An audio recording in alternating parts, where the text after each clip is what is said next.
Film की कहानी सम्राट अशोक के समय से शुरू होती है। अलीन युद्ध में हुए भीषण रक्तपात से दुखी होकर सम्राट अशोक ने अपनी असीम शक्तियों को 9 पवित्र ग्रंथों में समाहित करके गुप्त रूप से उन्हें अपने वफादार संरक्षकों को सौंप दिया। इन ग्रंथों में अमरत्व का रहस्य छिपा है और इन्हें पाकर कोई भी नश्वर व्यक्ति देवता बन सकता है या दुनिया को नष्ट कर सकता है। कहानी वर्तमान समय में आती है जहां महावीर लामा, जिसे ब्लैक सोर्ड भी कहा जाता है, नामक एक क्रूर खलनायक इन 9 ग्रंथों को हासिल करके दुनिया पर कब्जा करना चाहता है। ग्रंथों की संरक्षकों में से एक अंबिका प्रजापति अपने दिव्य दर्शन से महावीर लामा के इरादों को भांप लेती है। 9वें और सबसे शक्तिशाली ग्रंथ अमर ग्रंथ को बचाने के लिए वह एक बड़ा बलिदान देती है। अंबिका अपने बेटे वेदा प्रजापति को त्याग देती है। 4 ताकि वह एक दिन मेराई नामक पौराणिक हथियार का उपयोग करके अमर ग्रंथ की रक्षा कर सके। वेदा एक अनाथ के रूप में बड़ा होता है जो शहरों में घूमकर छोटा मोटा काम करता है और अपने असली उद्देश्य से पूरी तरह अनजान रहता है। 5 महावीर लामा एक एक करके 8 ग्रंथों को हासिल कर लेता है जिससे उसकी शक्तियां और भी बढ़ जाती हैं। इस बीच साधुओं के एक समूह को पता चलता है कि वेदा ही वह सुपर योद्धा है जिसे 9वें ग्रंथ की रक्षा करनी है। वे विभा नामक एक साध्वी को वेदा को ढूंढने के लिए भेजते हैं। 6 विभा वेदा को ढूंढ लेती है और उसे उसकी वास्तविक पहचान, उसकी मां के बलिदान और दुनिया को बचाने के उसके भाग्य के बारे में बताती है। वेदा शुरू में अपनी नियति को मानने से इनकार करता है,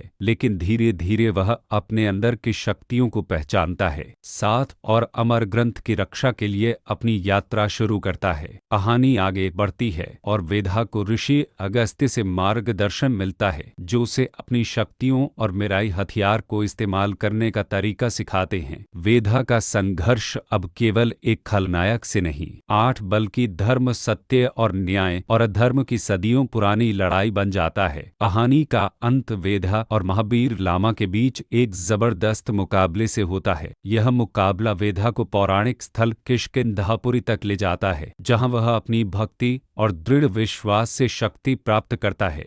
यह लड़ाई उसे रामायण से जुड़ी पौराणिक जड़ों से भी जोड़ती है जहां उसे अपनी अंतिम शक्ति मिलती है। वेदा अपने भाग्य को स्वीकार करता है, अपनी मां के सम्मान के लिए लड़ता है और महावीर लामा के बुरे मंसूबों को नाकाम कर देता है। आखिरकार वेदा महावीर लामा को हराकर दुनिया को 9वें ग्रंथ की विनाशकारी शक्तियों से बचा लेता है। वह एक सच्चा सुपर योद्धा बनकर उभरता है। फिल्म इस वादे के साथ समाप्त होती है कि यह कहानी अभी जारी रहेगी और भविष्य में एक सीक्वल आएगा।